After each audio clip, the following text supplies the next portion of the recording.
Over the past 2 decades, in the mental health field, perhaps the 3 most common words that we have used are these: ask for help.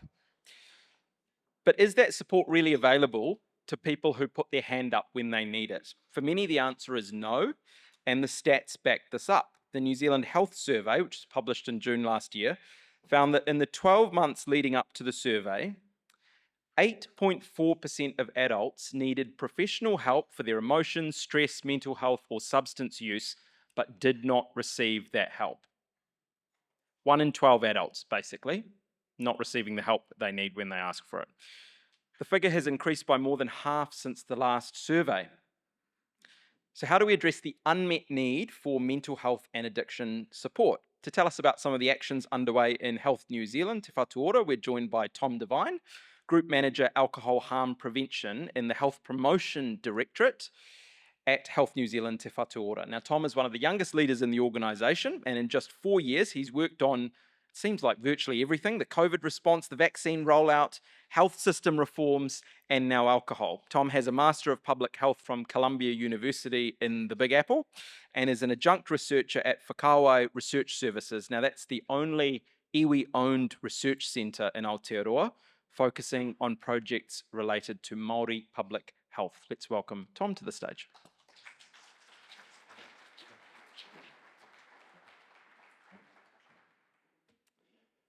Tēnā koutou katoa, ki te mana whenua, koutou ngā ahika e pupuri ana ki te mana o te tua whakarere, tēnā koutou katoa.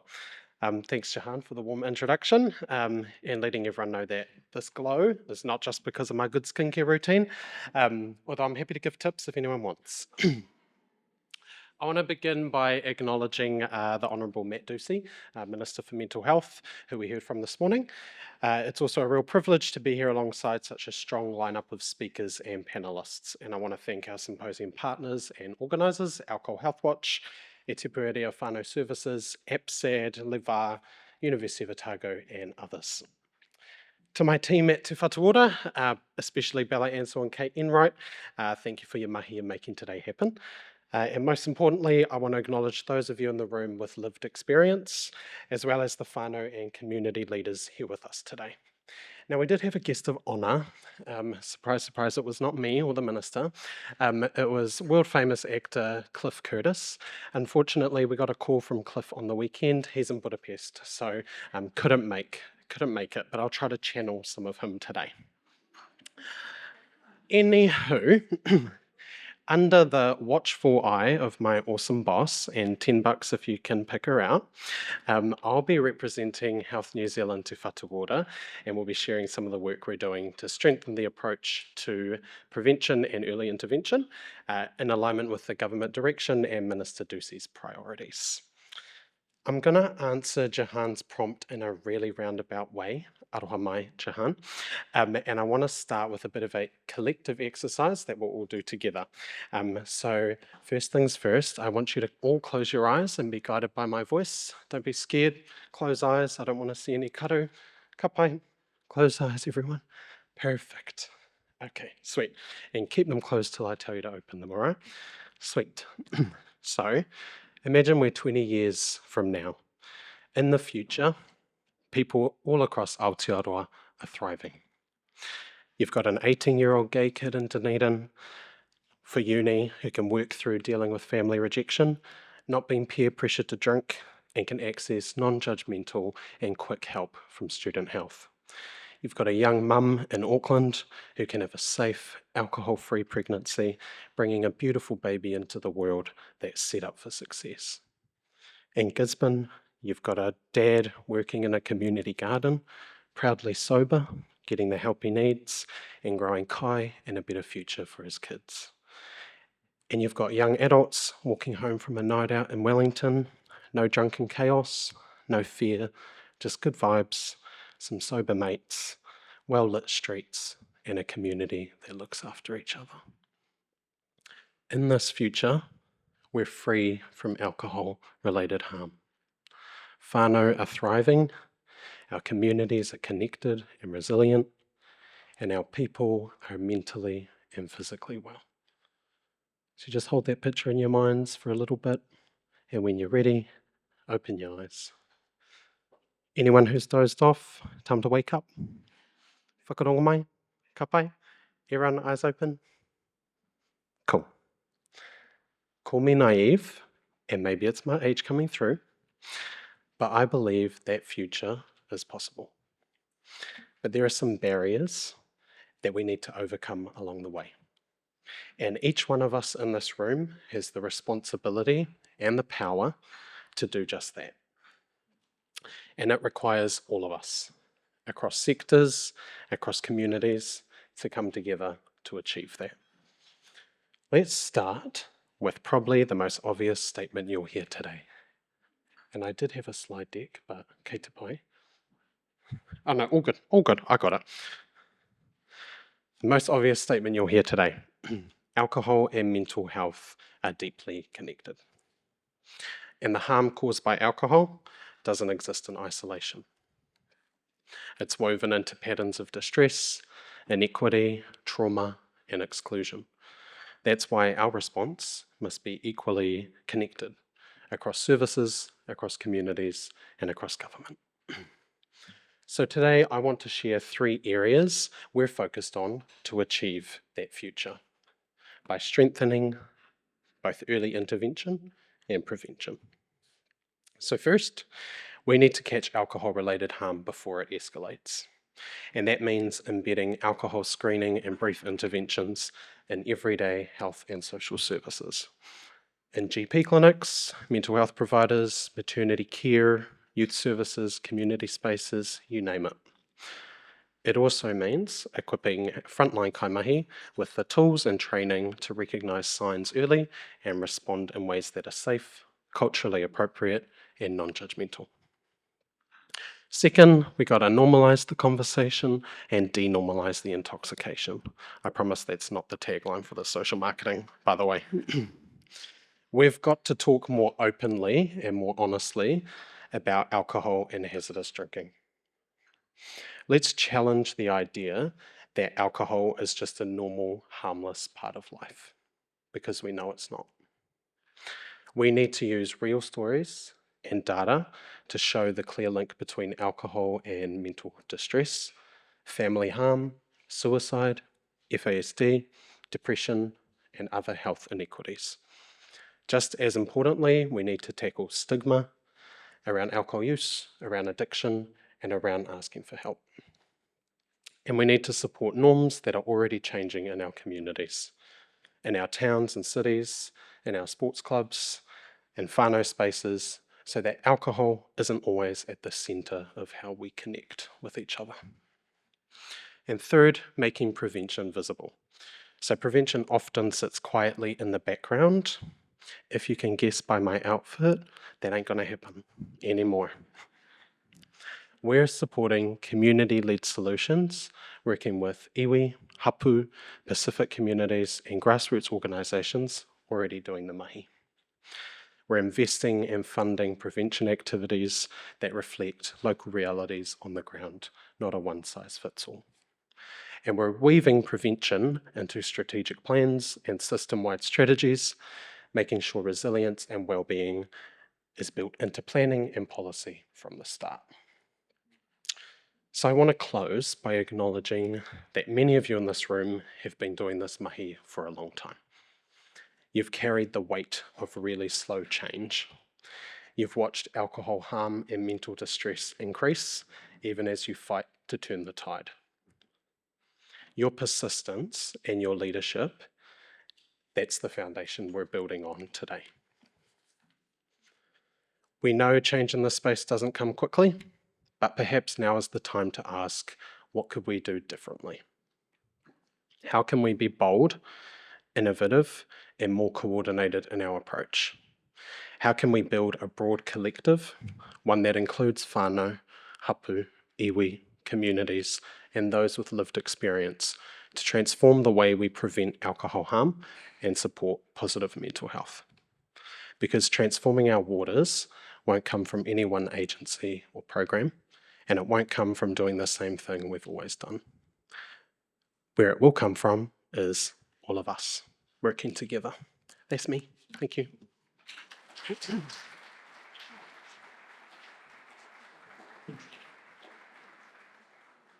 Awesome, Tom. Thank you for reporting it. We have a couple of. There we go. We have a couple of minutes for questions for Tom. So if you have any, feel free to pop them in via Slido. The details are on the screen. Tom, I'll kick us off. Given that we are in a social media era now, when we think about health promotion, there are so many different ways that we can reach people, especially young people. When I think back to growing up in the early 2000s and the Like Minds Like Mine campaign, we've heard about John Kerwin already today. That was an old school traditional media campaign. So in the very fragmented environment that we're in now, do you think it's easier or harder in terms of health promotion to get those key messages through to the people who need to hear them? Yeah, pātai pai. Kind of reflecting on my own experience in young people that I interact with. We don't really use Facebook. Sorry to the aunties in the room. We don't really use Facebook anymore. The source of most of our information is TikTok or ChatGPT, which is super helpful to plan a symposium. No jokes. I think a couple of things that we need to do in response to your question, Jehan. It's obviously acknowledging that the media kind of environment is different these days. People take on information in different ways, and information alone is actually not the only thing that we need to do to kind of drive that change. If people had all the information, we would see, and that was it, and that's all we needed, we'd be way further ahead than we currently are now. So it's kind of acknowledging that complexity and the reality of the new generation are receiving messages differently, process information differently. So it's kind of meeting people where they are in terms of that. Being innovative as well, and yeah, make sure we're not just relying on kind of those old traditional media campaigns as well. You're working in Health New Zealand Te Whātua. We know that around the world there are challenges around trust in public institutions, trust in government. Do we trust state institutions or government departments when they share information with us? How do we make sure that there are coherent messages from both central government, but also all of the other stakeholders that I acknowledged in our opening this morning? How can we work together to make sure that the right messages are heard? Okay. This is the hard part, not the speech. I think, and it's just reflecting on something that Minister Ducey often says. That was the first time he's read a speech I've written for him, by the way. The last 4 events, he always wings it. Something that Minister Ducey often says is government is not the one who actually knows best and shouldn't be the one kind of driving it. So I think in response to that, the messages need to be from the communities and from the sector themselves, and government has a role and responsibility to amplify those, but ultimately should not be the leader and the one setting the direction in terms of what those messages are. Well put. We have some questions coming in via Slido now. The top voted question: how can the sector help you in your role? What is your mandate? Oh, okay. Where do we go? More life balance? No.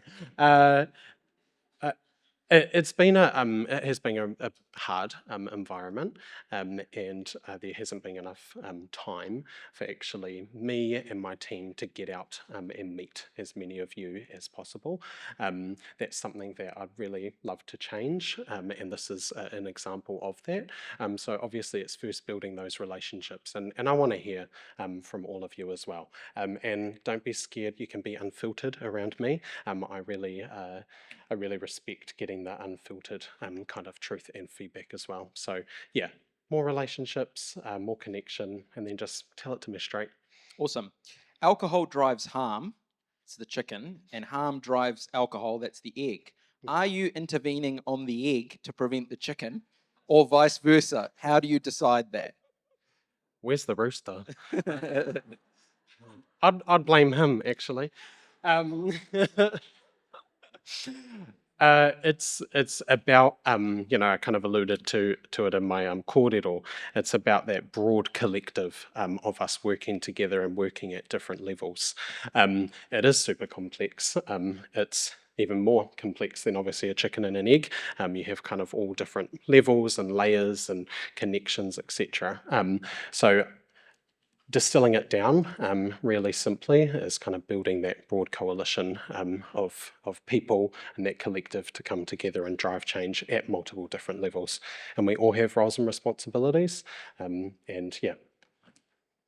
Perfect. Thank you so much, Tom. Plenty of time to chat with Tom during the day, but let's give him a round of applause for now. We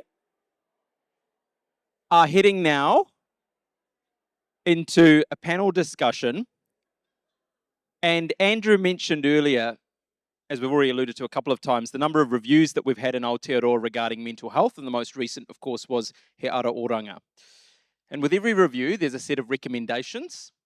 Some of them are recycled, some of them are acted upon, especially in alcohol policy. What we're going to do now is have a panel discussion to hear from people who are working on the front line, people who are making change, to understand what's top of mind for them and what would make a difference in the sector. So can I ask all four of our panelists to come and join me on the stage, and I will introduce them. We welcome Mike Tuala, a Community Action on Youth and Drugs Advisor at Auckland Council. Mike is focused on changing the... Round of applause for Mike.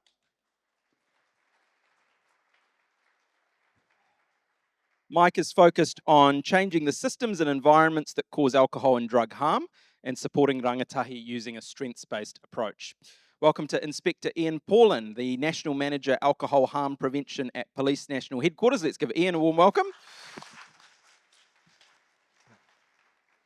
Ian has been in police for 36 years and working in alcohol harm prevention since 2011. Welcome to Dr. Vicki Mcfarlane, a Senior Medical Officer with Health New Zealand. Welcome to Vicki. A fellow at the Royal New Zealand College of GPs and a fellow of the Royal Australasian College of Physicians, Chapter of Addiction Medicine. And finally, Joseph Boden. Let's a round of applause for Joseph. Professor Joseph Boden, I might add. Joe is the... Can I call you Joe? Can I even call you Joe? Joe is the principal scientist of the Christchurch Health and Development Study. He trained as an experimental social psychologist and worked in the US, the UK, and Australia before coming to New Zealand. Round of applause for all of our panelists. Okay. Hopefully you can see, I feel like we're all squeezed into the back seat of a car on a family road trip while mum and dad are in the front. We're nice and cozy up here, but we're looking forward to a great kōrero. So feel free to put your questions into Slido. The details, of course, are on the screen. So I'd like to start by asking each of you for what, I guess, a picture of what you're seeing out there in our communities. Vicki, we'll start with you. Tell us a little bit about the work that you do and why you believe we need to see meaningful action in the areas that we've highlighted this morning. Okay, so I'm a clinician, and I've been thinking about this, and I think about the ambulance at the bottom of the cliff, but I kind of probably have spent most of my time working in the intensive care unit kind of level of severity of alcohol use disorder.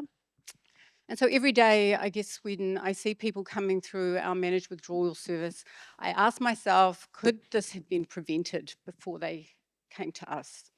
And so I guess I want to talk a bit more about brief interventions, screening, and referral to treatment, so SBIRT, which is part of the World Health Organization. So brief interventions, which have been spoken about quite a bit today, I think are awesome, and that's a good start. But I think we need to think about ensuring that they're delivered equitably and in a culturally safe way.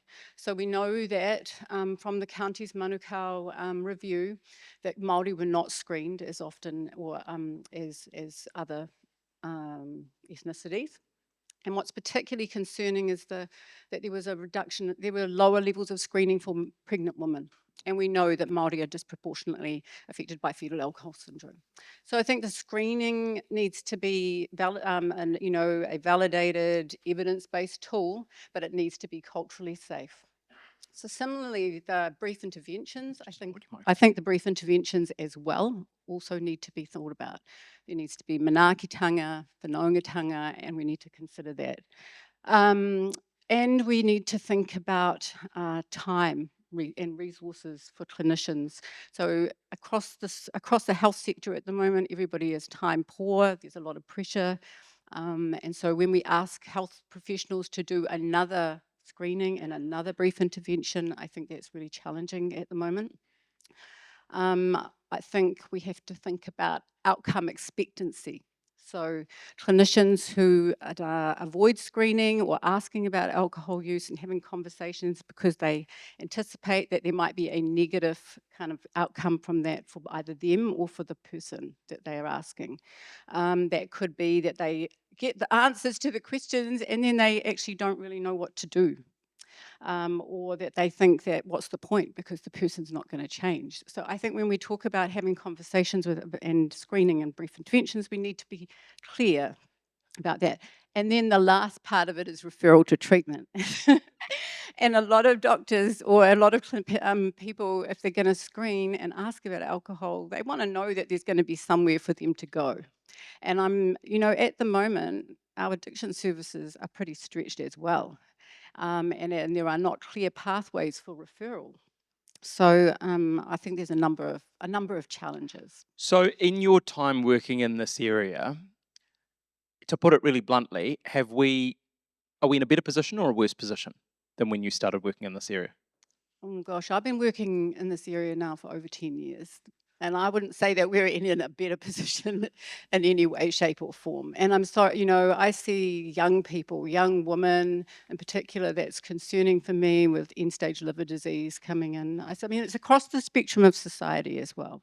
What would you put that lack of progress down to? If you had to pick one or two key factors that are either getting in the way of progress, or if we flip that around the other way, things that would make a difference, what would those top factors be? Well, I have to say that drug policy there's been no change in that, right? So we've all heard Doug Selman, or a lot of us have heard him talk about this for many years. That's the big, I think, not elephant in the room, but that's the thing that will make the biggest difference. Of course, identifying alcohol-related problems at an earlier stage is important, and having the services there to help support people is important. But I think the biggest change will be in reducing availability, increasing price, reducing promotion. That's what I think. And I also don't think, well, I don't really know if there's just all those social determinants as well, right? The drivers. Wonderful. Thank you, Vicki. Ian, you are in a role that is a national role and you're focusing on reducing alcohol harm across the country. Tell us about what you're focusing on at the moment. What's top of mind for you? I'll answer that by just giving you the kind of the why. Police that work in the alcohol harm sector, we're often referred to as the fun police. That makes me the chief of the fun police. And to that I answer that with, is it fun for a young lady to be in one of our clubs in town and be groped and sexually assaulted on the dance floor? Is it fun for a male to walk out of a licensed premises and be punched over just because he looked at someone the wrong way? Is it fun for a female to walk down the main street of any of our CBDs and be catcalled, be abused, be pulled into an alleyway, sexually assaulted or raped? So if that's the fun that we're charged with stopping, I wear that moniker with pride.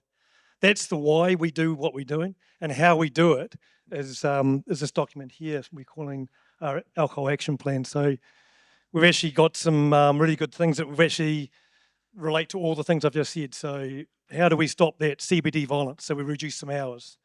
We reduce the proximity of licensed premises to schools and education. We limit single sales of our high-octane beers to our vulnerable communities. And we've got our last of our big five is the brief intervention and screening.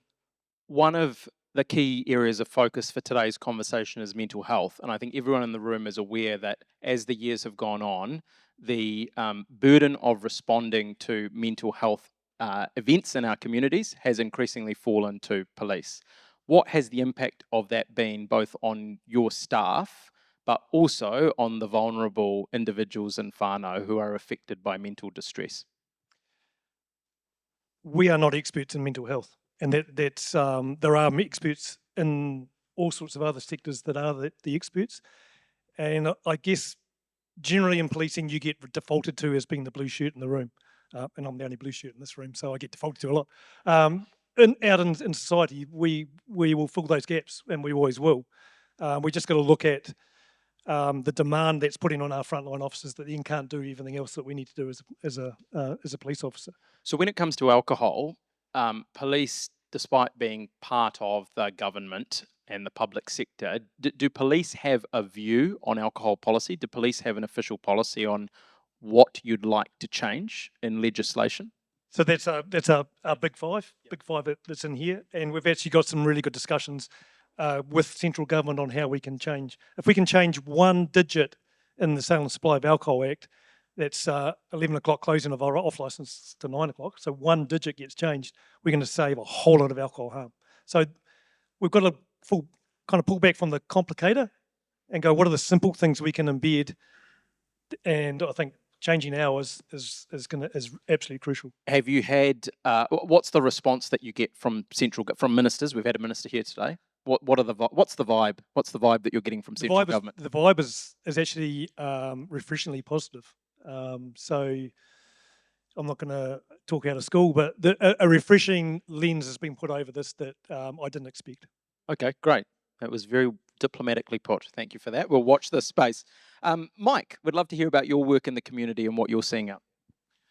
Thanks, Jehan. Malo sui fu moa, malangi mama, talofa lava. So I work for a team called CAYAD, Community Action on Youth and Drugs, and we are a kaupapa that is really embedded in harm reduction, and our focus is really around how we can improve rangatahi hauora by shifting some of those systems and environments that perpetuate alcohol and drug harm. As earlier mentioned, we know that alcohol and drugs, they don't exist in isolation, and that there is so much in terms of interconnectedness to other sort of social determinants of health, such as poverty, housing, violence. You know, we all know this. So our focus is really on how we can put a lens of equity to our mahi.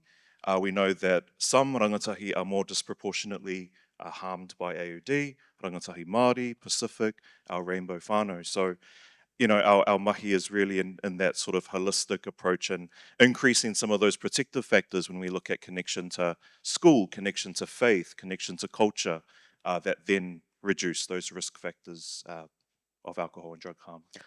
I think we have like 63 or 66 local authorities, something like that around the country, and we have different sets of rules and regulations depending on where you live. Do you think that that is a strength of our system, or does it lead to inconsistent approaches to alcohol around the country? Well, I'm based up in Tāmaki Makaurau, as mentioned, and obviously Auckland has, you know, the biggest population, and so sitting within Auckland Council, I think that, you know, council has really played quite a pivotal role in terms of really leading, I guess, community action and community voice. We know that Auckland had just adopted its LAP after some years of delay, which is a huge achievement and success. And so I guess we're really showing leadership in terms of what we can do as local bodies and local authorities to, you know, ensure that our communities have voices, our young people have voices. And we know that there is a big power imbalance when we talk about the industry, the alcohol industry, which is the big elephant in the room. And so it's looking at how we can, try and balance that power so that, our communities are heard. In terms of your question, I think, you know, every community is unique in the way that we operate. And I know that now we are seeing, you know, leadership across different bodies of council, which is really awesome to see. So, Without speaking specifically to your council's experience and more generally, do you think that councils are under a lot of pressure from either members of their community or the alcohol lobby to not be as bold in their decision making in this area because they're worried about, you know, councillors around the council table are worried about losing votes, or they're worried about being seen as wowsers, or, you know, any of that kind of stuff? Do you think that's a factor? Yeah, absolutely. And I think that's, I guess, where it's really important for those that we elect into power to really, figure out what are the values that they are representing on behalf of their communities, and what we really want to be advocating for in terms of alcohol-related harm and well-being. Awesome. Thank you, Mike. Joe, you have been keeping a watching eye on all the developments in this space for a long time. When you hear remarks similar to the minister's this morning, what's your response? How do you feel? I'm actually very encouraged, Jehan. I've come to this mahi. I've been doing it now for 20 years in the context of examining alcohol-related harm in the Christchurch longitudinal cohort who are at the moment we're busy turning 48 years old. Wow. And we collected data on alcohol use in the cohort and have looked at these issues. And to be honest, I'm at the moment, I'm the most optimistic that I have been in a very long time in terms of looking as though there is actually enough, there's an impetus for change. And not only is it being driven through grassroots efforts and the efforts of everyone in this room, but the government is actually taking it on and taking it quite seriously, which to me is very heartening. The minister said earlier when I asked, how bold is the mental health strategy going to be? He basically said it's not about being bold, it's about delivering on what's been committed to. What's your view on that? I actually agree with that. I think the recommendations that we and everyone else have made over the course of years, sorry about that. The recommendations that we and others have made over the course of years are actually, they remain the strong recommendations, and many of them haven't been implemented at various points for various political and other reasons. But we do seem to have a bit of a tailwind behind us. And so I think we really need to capitalize on these opportunities. Mike talked about the LAP being adopted in Auckland, which was an absolutely stunning piece of news. And we're working on it right now in Christchurch as well. Wonderful. Some questions coming in via Slido. Joe, the first one is for you. Our most voted question from the Dunedin study. What's your thoughts on the strongest protective factors in preventing or minimizing alcohol use and or related harm? Ooh, the strongest protective factors. My thoughts are that at early ages, the most important predictor is, as far as we can work out in terms of people eventually developing a problem with alcohol, is actually the frequency with which they consume alcohol as a young person. That actually becomes a very important predictor of later behavior. And so I think that family processes play a key role in this. And certainly that speaks to the attitudes of parents, the understanding of parents, families, and communities about the extent to which alcohol is responsible essentially for much of the mental health harm that occurs here in Aotearoa. And so I think that really much of the work that we can do as individuals is within the context of the whānau. Mike, a couple of questions coming in around youth alcohol use. One person says the trends indicate a decline in alcohol use, but there's a worry it's because youth are actually just staying at home more. Could that be a factor? Is loneliness a worry? And another related question, youth alcohol use might be decreasing, but vaping and drugs seems to be increasing. Are the harms being reduced or just shifting? Wow, big question. Yeah, I mean, as mentioned, there has been a decrease in alcohol consumption, which is really promising to see. But then it is the question, where is that then going, and where is that leading for our young people? And I think we know that over COVID, loneliness and social isolation was a huge thing, and it continues to be a huge thing. And so I guess for our mahi, it's really about how we can really get into those things like social connectedness and building some of that more foundational stuff for our young people. So I guess to answer your question, I've got a blank mind. But Well, I'll repeat. So the two questions basically around, are young people actually just moving to other things that are not alcohol, like vaping or drugs?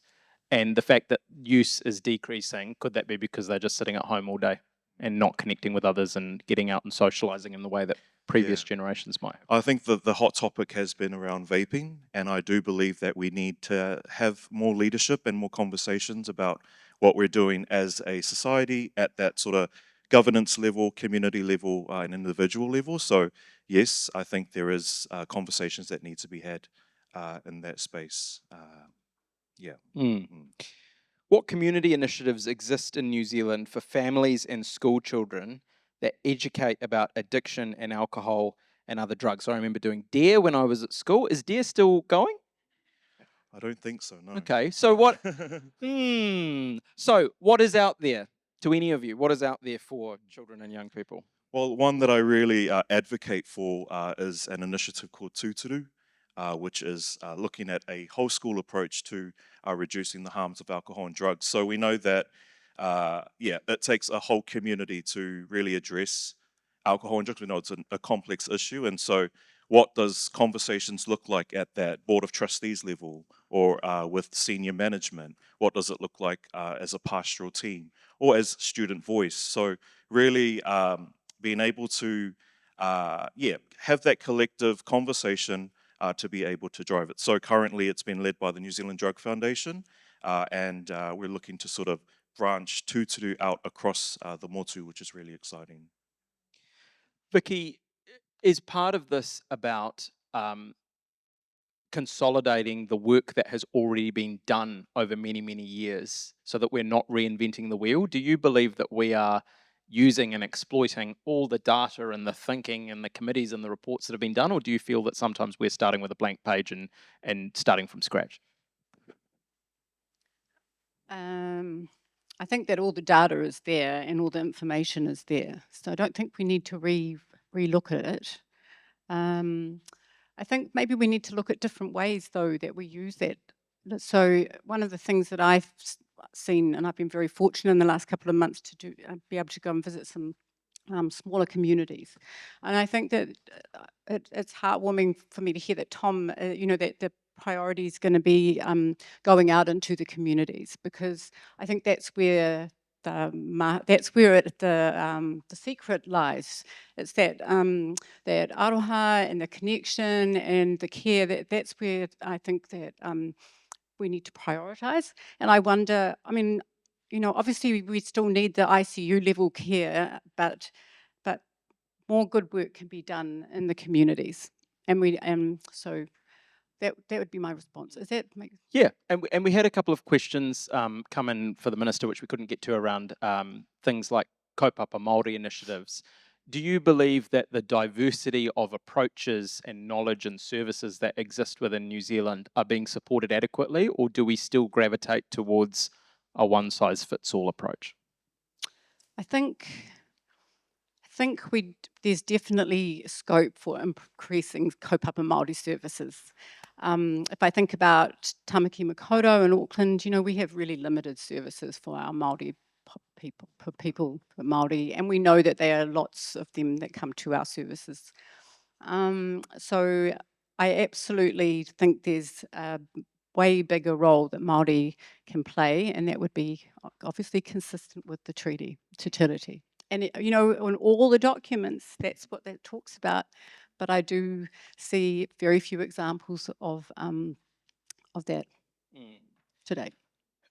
Ian, one of the criticisms or pushbacks that's often made is, alcohol harm, it's a relatively small number of people in the wider population. Why should the rest of New Zealand be punished by not having access to, a six-pack of beers while they're watching the rugby on a Sunday night? I want to be able to walk down 5 minutes from my house to grab them. What is police's response to those types of very common pushbacks on changes to our alcohol policy or law? Yeah, I guess we're not advocating prohibition, because that's a whole That would be state we don't tricky. want to go down. But it's funny you say that, because 84% of the alcohol consumed in New Zealand comes from the off licence, and that's consumed in an uncontrolled environment. And that's your six-pack that's been brought to watch the rugby. That's not a problem if someone's going to have a six-pack and watch the rugby. if they're going to have a six-pack to watch rugby, a six-pack on the way into town, then we've got some problems. So that 84% is driving the preloading, and the consumption of alcohol is not done in a controlled environment on licence, which are generally done by professionals in a good with good protocols in place. Joseph, how can we help more people to understand the connection between the mental health stats that we often lament in New Zealand and alcohol use? Well, it'd be useful to, I think, have probably an increased public awareness campaign, however we decide to do such a thing, that really can establish for people in their minds that these things are, in fact, inextricably linked. The problem that we have with mental health is the problem that we have with alcohol. They are one and the same thing. I'm not saying that if we solved our alcohol problem, we would completely solve our mental health problem. That would not be the case, but we would put a very large dent in it. And I think most people don't really understand the linkages between these things, even though I think there's a general sort of folk understanding, if you will, that drinking to excess is not really good for you. But I think that we really need to help people to understand that the linkage goes all the way to the ground. Okay, we're almost out of time, but I'd like to give each of you the chance to tell us if you became the minister for the day. Imagine that. What's one law or policy change that you would bring in that you think would move the dial the most on the issues that we've talked about? Ian, we'll start with you. One thing, only one. On one thing, reducing hours that licensed premises are open for. Great. Vicki? I think reducing promotion of alcohol. And what would be your preferred mechanism for doing that? I think engaging with the alcohol industry in some way, shape or form, and I know that's challenging, but yeah. Thanks, Vicki. Mike? Yeah, I was going to say sort of removing, I guess, the power of the industry in some of the political decision-making is something that I would, be bold about. Cool. Professor, last word to you. Minimum unit pricing. So pricing alcohol based on the alcohol content in the beverages. Okay, so maybe we need to give them each one day as the minister, and then we'll manage to get quite a bit out of the way. Look, it's been a great conversation. We are out of time, but thank you so much for sharing all your insights. Let's give our panelists a round of applause.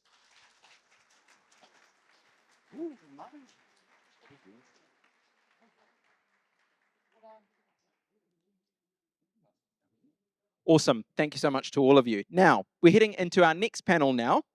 We're focusing on lived experience and particularly young people's aspirations for change. Now, we've referred a number of times today to the change in stats around youth drinking and particularly young people drinking hazardously.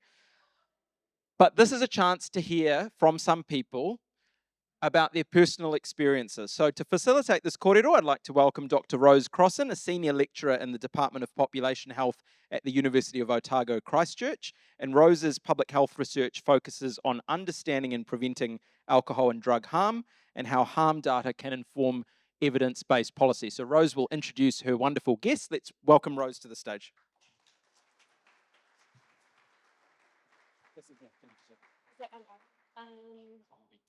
Right. Kia ora, ko Rose Crossan tōku ingoa.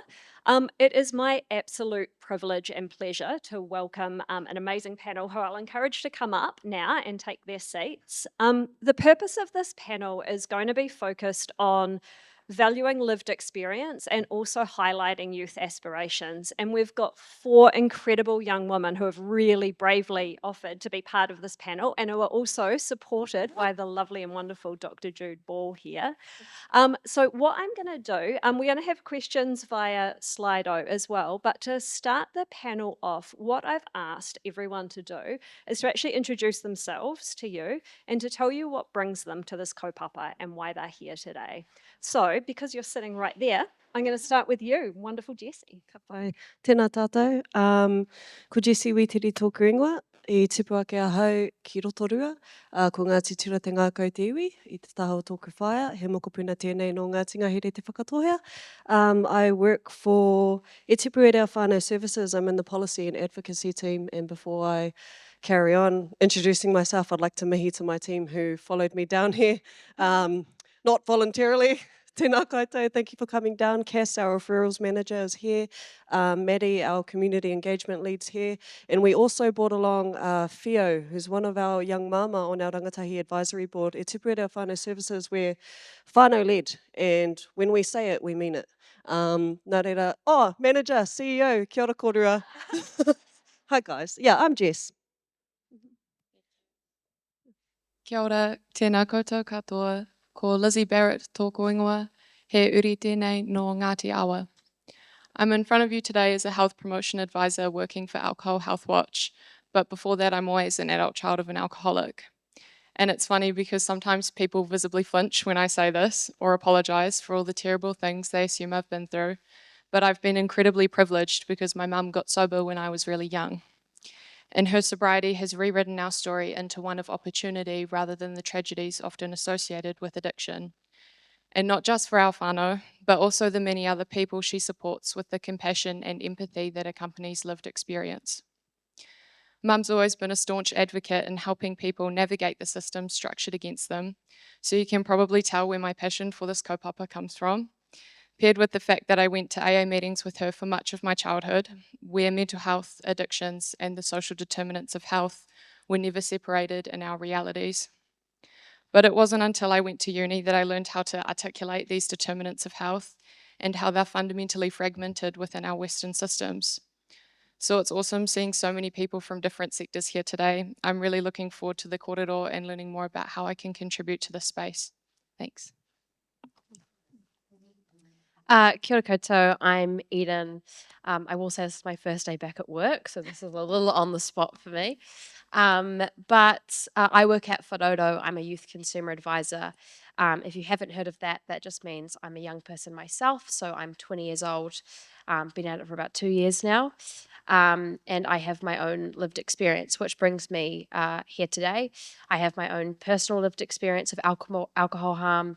That's also something that's impacted my whānau, and I think being a young person, it's something I just see that's so present in my community and in my circles. So that's what kind of drives me in this work and brings me here with you today. Oh. Kia ora, Eden. Malo lele, ko hoku ingoa, ko Gloria tutupo, ko lele mai me Kolomoto Tonga, mo hihifo Nua Toptapu. So kia ora, I'm Gloria. I come from Kolomoto Tonga and Nua Toptapu. I currently work as a part-time youth coordinator in Mungakeke Tamaki, so that's in Tamaki Makaurau. I work for the Rise Group Trust, which is an NGO, particularly work with young people. And I'm also a community practitioner with Rākau Tautoko, which is an organization that works alongside communities to build engagement and empowerment. And all the work that is done goes right back to the community. I'm also a part of the Tamaki Youth Council, and I suppose that's how I kind of got involved in this space with alcohol and mental health. We did some workshops around alcohol off licenses and how young people can write their own objections to liquor stores and the renewal of their off licenses. And I'm also drawn to this kaupapa through, I guess, youth advocacy and just wanting young people to have a seat at the table and be able to directly contribute to conversations that on issues that directly impact them, obviously mental health and alcohol being one of them.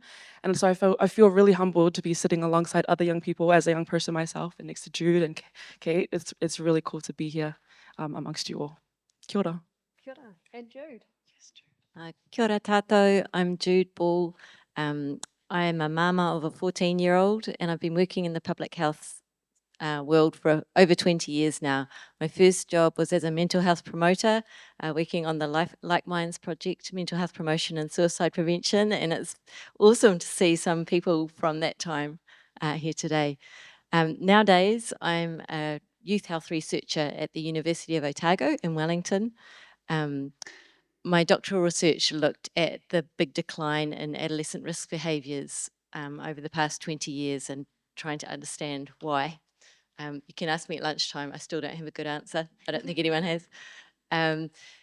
And through that work, I was lucky enough to join the Adolescent Health Research Group, led by Terry Fleming and Terry Ann Clark. They're the wonderful people behind the Youth 2000 survey.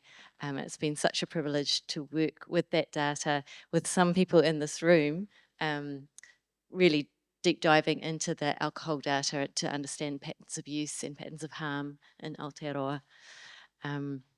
And I've also been really lucky to talk with lots of young people in high schools about their social life and where substance use fits in or doesn't. So I think what drives me in this work is wanting to ensure that young people's experience and their voices are available and put forward to be part of the policy debates that we have.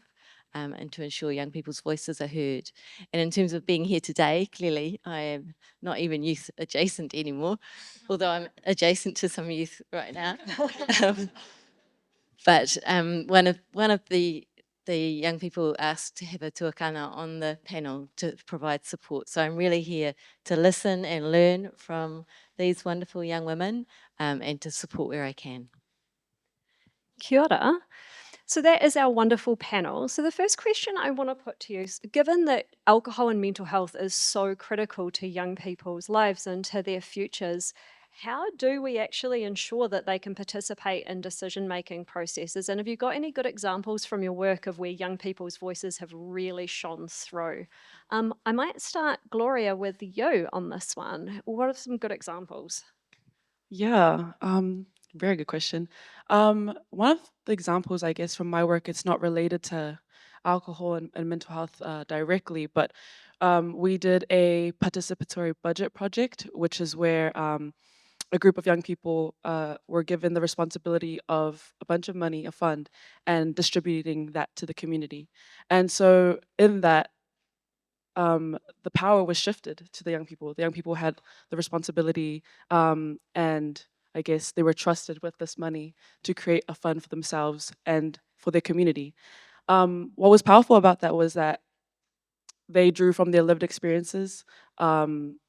They were using their expertise as young people from that community to highlight what were the gaps and the unmet needs, and then allocating that money to what they thought was what was necessary, what was a priority.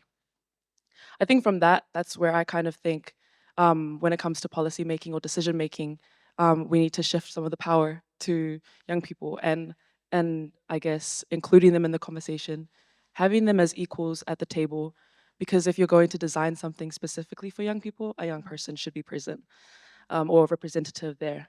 And valuing them for their time. I think another thing from that project that I learned, we actually paid the young people for their time and contributions. And I think that's really valuable because it indicates to them that, you know, what they're contributing is meaningful. And that's not to say that money is the only valuable resource, but I think when we're living in a time where young people are struggling financially and are struggling to decide whether to go to school or whether to work, I think that's a huge, like, meaningful aspect to it. So yeah, I guess, I don't know if that answered the question. It totally answers the question. What about you, Eden? Eden, have you got any examples that you'd like to highlight? Well, I loved that actually. I totally agree. You highlighted so many great things where it's like definitely about that. It's about shifting that power and valuing young people and that lived experience as you would any kind of other expertise or any kind of other human being in the room. And even about the money, like it's stuff like that though. If you were doing any other job, you would be paid for doing that job. You would be paid for sharing that expertise and that knowledge. And I think the same applies for young people. And yeah, I loved that. That was so cool. Honestly, I think in completely candid response, I think in New Zealand, we don't have a lot of examples of doing that really authentically and throughout the whole process. I think that's something we really have to grow on. I think it was a great example of giving the young people the choice of where do they want to put the funds, so embedding them throughout the whole process. So it's not just bringing young people in as kind of partners in the middle or at the end to review something to say, is this youth friendly? It's about giving young people that power to say, hey, this is actually how we should be approaching this issue. This is something that maybe would change and this would help us as people, and letting them lead that and drive that, rather than just ticking a box at the end is how I would say. Awesome, thank you. The intersection between alcohol and mental health is not an equitable one, right? It plays out differently for different population groups, whether that be for women or for Māori and Pacifica young people or for the rainbow community. And I wanted to comment on where you see some of those inequities, but importantly, what do you think could be done to better support those rangatahi and reduce those inequities? And I might start with you, Jessie. Yeah, he pātai hohonu tēnā. That's a deep question. I'm probably going to take it the only way I know where to take it. Those inequities start with my people, Māori, right? Pacific Islander. You've highlighted some of the kind of minorities in this space, and it's always the indigenous to the land that we're standing on. So if we want to look at how the best way to approach our people, you've first got to understand the history, you've got to go back into the past and acknowledge the systemic inequities that still stand today, and then ask the question, well, how do we best serve these people?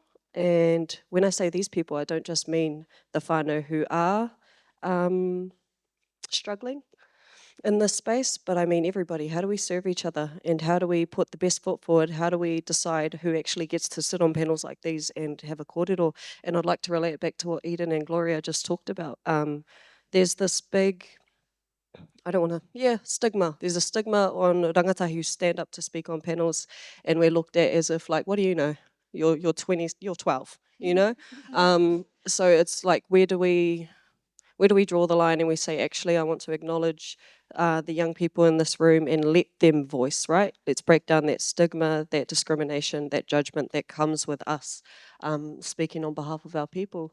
And yeah, I don't think I went on a tangent there. Tangents are good. It was a good tangent. What about you, Lizzie? Thanks. Personally, I can't think about the intersections between alcohol and women's mental health inequities without thinking about the relationship between physical violence and sexual violence. I come from a line of women who live with the impacts of experiencing violence every day of their lives. And that's not uncommon in Aotearoa, where we have some of the highest rates of intimate partner violence in the OECD. But these intersections are so normalised, and alcohol's role both as a facilitator and a coping mechanism for violence is still very much a taboo and shameful subject. And this shame continues to silence women and enables these cycles of violence to persist through generations.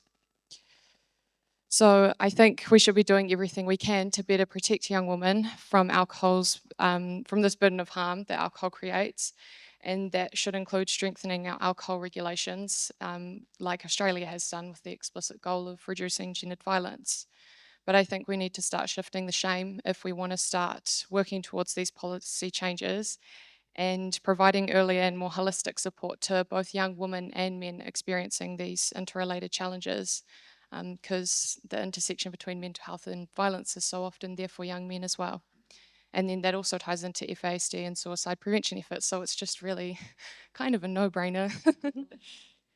How does it, from a research perspective, Jude, how does what the young women are saying kind of fit with what you're seeing in the evidence base? Where are the inequities and what should we do to reduce them?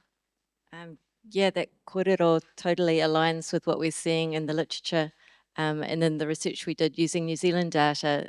Of the factors that we were able to look at, the strongest risk factor for harmful alcohol use was experience of sexual harm or coercion. And the number 2 was experience of racism or being treated unfairly because of one's race or ethnicity, for Māori and Pacifica specifically. So those are really important risk factors that we need to address. And there's already been a lot of talk today about the environments and the systems that perpetuate alcohol harm, and I think those 2 factors are at the very top.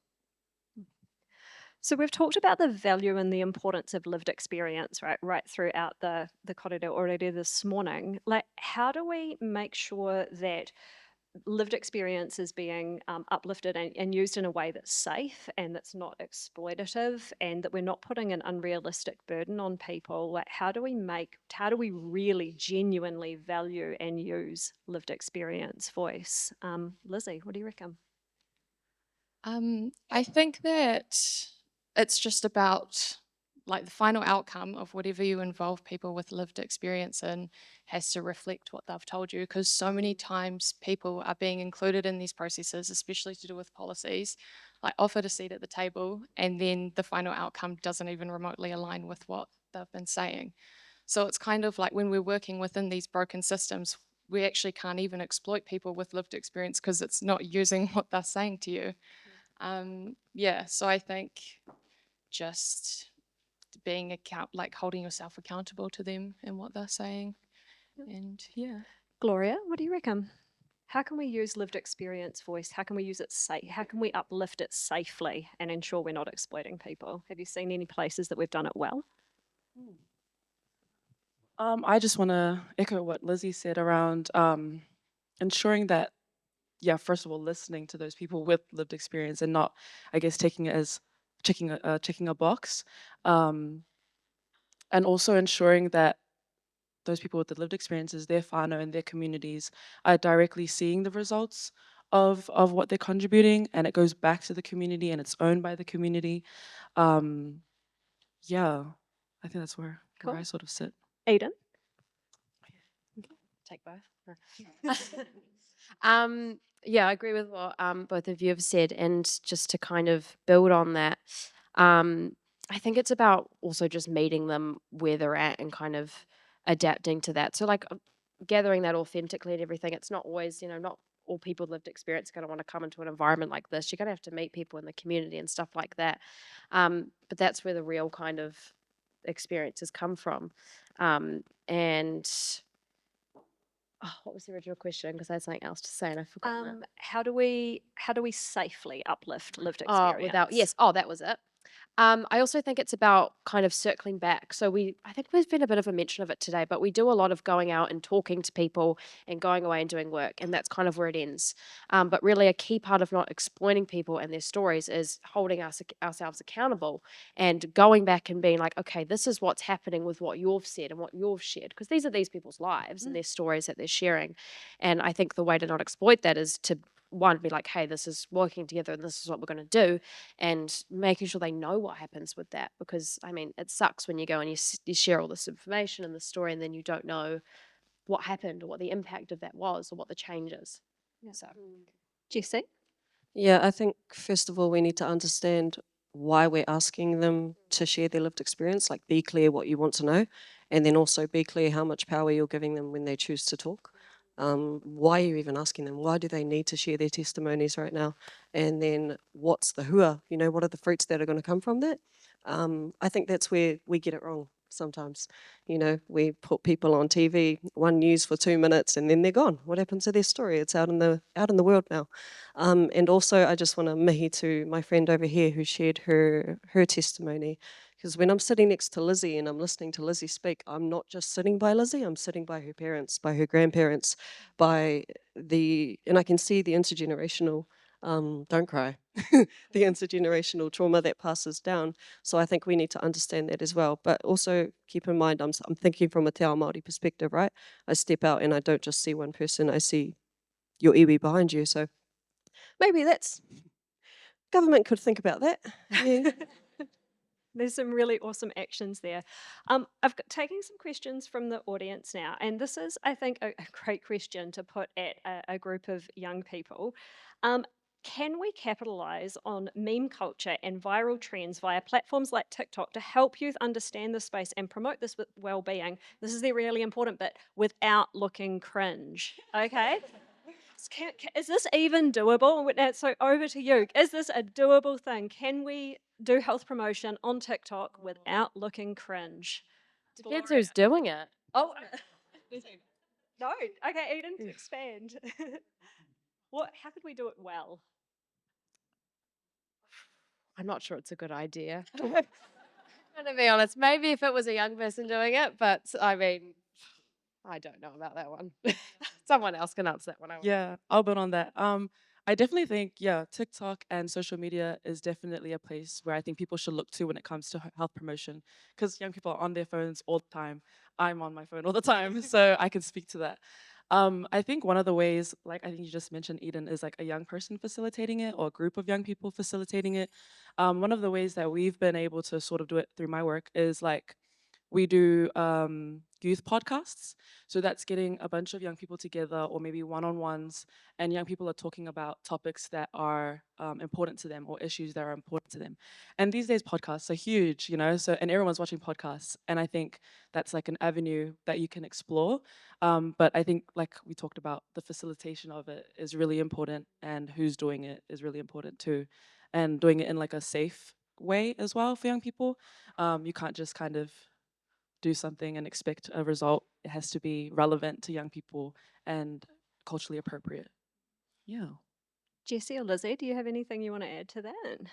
Yeah, I'm not really sure. I would agree that it's quite hard, especially to connect with young people over social media these days. Like, I have two younger brothers, so they're saying things to me like skibbity toilet and like chicken jockey and things like this, and it's like a whole nother thing. And I say that as a young person, but I do like the way that the Greens do the memes on their Instagram account. I think that's pretty good.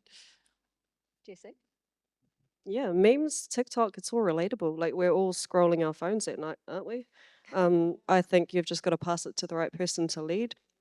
I'm going to quote a lady, Tina Ngata, Dr. Tina Ngata, who does a lot of incredible mahi on the doctrine of discovery and Te Tiriti. She states that the people who will change this world, specifically when it comes to outreach and networking, are one, rangatahi, and two, creatives. If you're either of those, you actually have the power to reach into te pō, and pull things out into the world of light. And if you go back out the front and look at the carvings, I mean, that's what the carvers have done, right? They've reached into te pō and brought something beautiful out. So I think if you're trying to relate to young people, give us the jobs. Yes, I was just about to say that. I was just about to say that, like, create job opportunities for young people through these like mediums. That's like one of those ways we can engage young people more and pay them as well. Yeah.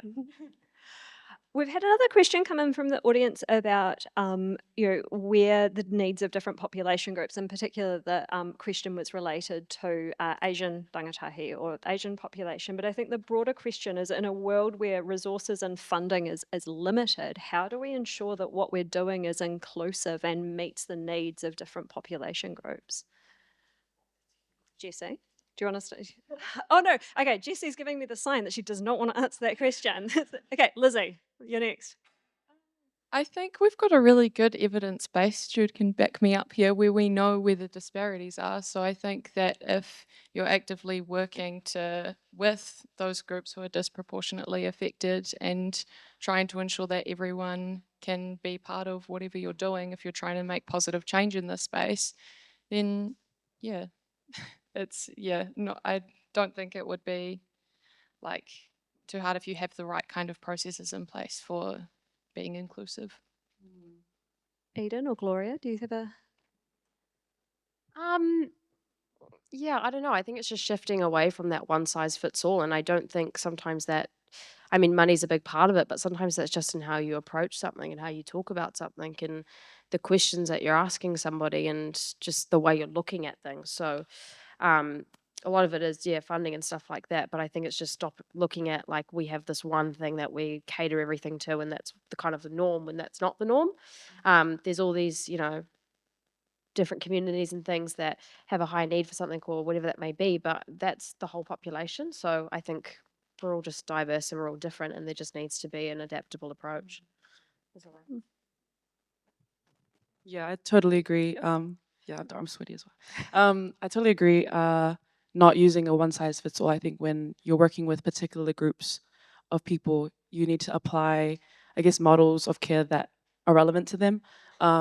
So not using a Western model that you think will apply to everyone. It's like if you're working with a group of Pacific, then you use a Pacific model of care. And I guess with Asian people as well, if that question was related to that. And then I think another thing is if you're working along, I think for me, one big thing I always keep in my mind is to work with community as opposed to for them or to them. So one thing I think about is consistently checking in with the group that you're working with, like checkpoints within the work, like, is this still working for you? Is there something that you want to change? And evaluating that as you go on. And then I guess evaluating at the end whether that was relevant or whether it worked.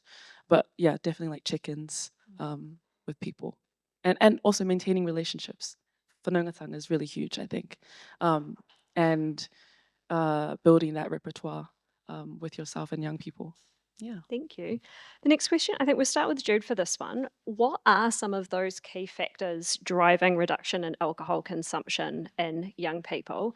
And then I would like, if you could start with that question, Jude, but then I think the panel, I'd be interested in your reflections on that, because when we first met as a panel, I asked them about the reduction in alcohol consumption for young people, and you mostly all said it doesn't actually reflect the reality or of what you're seeing. So there seems to be a bit of a disconnect. So I'll start with you, Jude, and then we'll work our way down. So the evidence shows that fewer young people are drinking and that young people drink less frequently. But when they do drink, the style of drinking tends to be the same as it has always been. And it's really interesting talking with young people. There doesn't even seem to be a concept of moderate drinking. It's like if you're drinking to get drunk. So I think there is a little bit of a disconnect that we talk about young people drinking less, but in fact, when they do drink, they're still drinking a lot. Does that answer the question? I think so. Was there another element to it? What are some of the factors that might be leading to the reduction? That may be leading to that reduction. Yeah, it's still, the science is still not completely clear, but the point that was raised earlier about young people spending less face-to-face time together does seem to partly explain why we've seen a decline not only in alcohol use, but also tobacco use and also sex. So a whole lot of behaviours that used to happen in kind of drinking party environments or post-party environments are happening less frequently. And that seems to be because there are fewer parties and less get-togethers. Gloria, what do you like? Does this idea of young people or less young people drinking, does that ring true to what you're seeing in your work? No. I think it's interesting that the statistics indicate that, but because when I look at my community or look where I'm from, that's not the reality. People are still drinking, binge drinking, and hazardous drinking as well.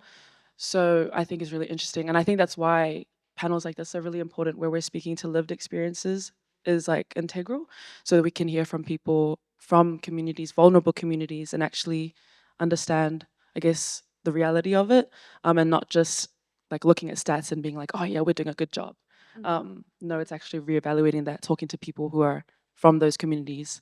Yeah. Was there a second part to that question? There was not. Eden, what do you think? Yeah, I agree. It's really funny because I've heard that statistic so many times, and every time that's come up in conversation with another young person or another young person working in the space, they're always kind of like, oh, really? Like it doesn't really align with what you see as a young person just out and about. Let's say it is true, even though it's not what I'm saying. My first thought would be then I don't think we've necessarily eliminated maybe the reasons that young people would drink or are like binge drinking. I think if there is a decrease, people are shifting to using different things. Like I think nowadays a lot of young people smoke weed and stuff like that. So I think there's a bit of a shift, and that could explain some of the decrease. Lizzie? Yeah, not in my experience either. I grew up in a very small rural town called Katikati, which is about 40 minutes out of Tauranga, where, yeah, the binge drinking culture is so normalised there, both for youth and for whānau. And then, yeah, so I think looking at that evidence is kind of surprising and reflects more of our changing socio-cultural context and like increasing rates of health consciousness and things like that. Or even just youth seeing their parents drinking and deciding that's not for them. Yeah, and it's important, I think, to keep in mind that the alcohol industry is still very much targeting youth, especially with social media marketing. And kind of recently we had White Claw giving away alcohol at a pop-up in Newmarket. And the complaint system with the Advertising Standards Authority is kind of futile because the complaints can only be made once the advertising's already taken place. So still a lot of work to do. Jessie?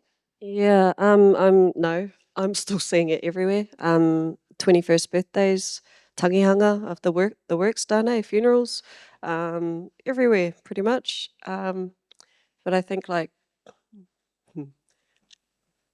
no, I think I'll stop there. That's okay. Jude, what do you think in terms of then that kind of disconnect? Does that tell us something about the types of research that we need to be doing, or where we need to be getting data from, or what does that what do you think? Where do we go from here from a research and data perspective? Well, I think the research is telling us that there are different ways of being a teenager now. In the past, drinking and partying was kind of the way, and now there's different friend groups are into different things, but there's still plenty of friend groups that are really into drinking and partying. So I think, qualitative research that really gets into the lived experience rather than just the stats is super important. I've asked each of the panel to think about a closing statement. Like, we've got this theme today of transforming our waters to transform ourselves. And if we think of young people as being the fountain, the source of the waters for our future. So what do you think the most important points of intervention are to ensure that alcohol doesn't impair the ability of our rangatahi to reach their fullest potential? And I'm going to start with you, Jude. Okay, so I would advocate for policy level interventions. So addressing the key determinants, for example, racism and poverty, and sexual violence, and also protecting our young people from alcohol ads. Let's ban them like we did for tobacco, making sure alcohol is less available and not super cheap. And importantly, protecting our policy processes from the industry influence that seems to have had too much of an influence in recent years. Nice. Gloria? I'd advocate for community groups, grassroots organizations, and youth groups, how the government or local government can resource these groups, provide more resources and funding for them to carry out the work that they're already carrying out. And also creating safe spaces and making, I guess, civic processes more safe and more accessible for young people. I think something that was highlighted to me through the alcohol off license workshops that we did was it was really easy for the young people to express their lived experiences around how many liquor stores are in the area and the high density of them and the negative impacts of alcohol. But what wasn't known to them or what they weren't aware of was the process of creating an objection. And then I think that creates that question, like, why is that not more known by people, and particularly by young people? And so how can, I guess, the government or local government make that process be more known and more accessible so that young people can take part in those spaces and be safe in taking part in those spaces and not feel out of place. Awesome. Aidan? I think it's hard to give one answer, but I think it's important that we take a good hard look at our drinking culture and we continue to think about how we challenge that and how we change that. And then for me, I think the big thing is preventative care. So it's everything in, someone's well-being in their life is how you really go on to prevent that harm. Because, my thing is, if we just take the drink away, but that's still there, it's not going to help the person inside. So that's what okay. Lizzie? As a bit of a case study of the importance of a life course approach, I think the most important thing is that rangatahi are supported through safe and secure home environments. And that means reducing exposure to alcohol and other drugs as much as possible for as long as possible. But then that means taking a step back and looking at whānau and making sure that whānau have what they need to live free from alcohol-related harm. And that's why I love the mental health promotion corridor, because it acknowledges that people can't achieve well-being when they're in survival mode. So ensuring things like freedom from discrimination and violence, financial security, education, the things that Jude was talking about, which would all fit into the upcoming Paiora mental wellbeing strategy pretty nicely. But then again, that looks different for everyone. And at the end of the day, our policy levers reducing alcohol availability, marketing, and affordability are the most effective tools we can use to change our culture of intoxication and better protect our rangatahi from the harms that come with it. Awesome. You three are so cool. You guys are cool. I'd probably advocate for policy and system change as well. I would also advocate for more stories to come out on FASD. There's not much there. And a lot of our whānau who, I don't want to say suffering, a lot of our whānau who live with FASD, when they go into the court systems, because their brain doesn't have the cognitive function to fully understand the actions that they're doing, the judge don't even know what it is. The police officers don't know what it is. So I'd advocate for more info to get out there, but not just boring slides on a PowerPoint presentation. I would advocate for like creative stuff, you know, because what are we doing? What? Thank you, one person. Because if we can't wipe alcohol out of the picture, then what can we put in place to have our whānau go there and say, oh my gosh, I'm going to do this instead of drink? One really cool thing that Te Whakāue have recently rolled out is like during their kapahaka campaign for Te Matatini, they done like a big hauora stint, and so they stopped drinking, they stopped smoking, stopped vaping, and they used something holistic as a vehicle to their health, to help their health. So yeah, painting, poetry, all of that cool stuff. That's the stuff I would advocate for. And how do we work that into our messaging? But I'll leave that for Te Whatuora to figure out. Kia ora. I just wanted to acknowledge that you guys have been amazing. I hope you can all appreciate how brave and how wise it was for these 4 young women to get up in front of this panel and to share this with you. And please give them a really big round of applause.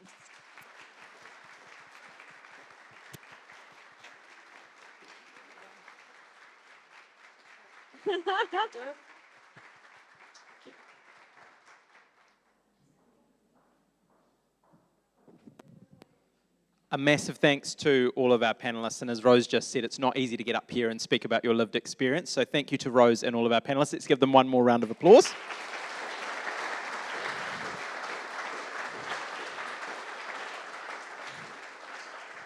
We've had some great kōrero this morning, and we're heading into lunch very shortly. Our kai has been blessed. It will be served buffet style down the end. There's carrot cake if you didn't have enough brownie earlier in the morning. We have 50 minutes for lunch, and if you'd like to pop out to get some fresh air, please make sure that you have enough time to get through security. We'll be back in around an hour at 1:10 for our next session. We'll be hearing from our friends in Australia and also looking at kaupapa Māori approaches. So look forward to seeing you then. Enjoy your kai.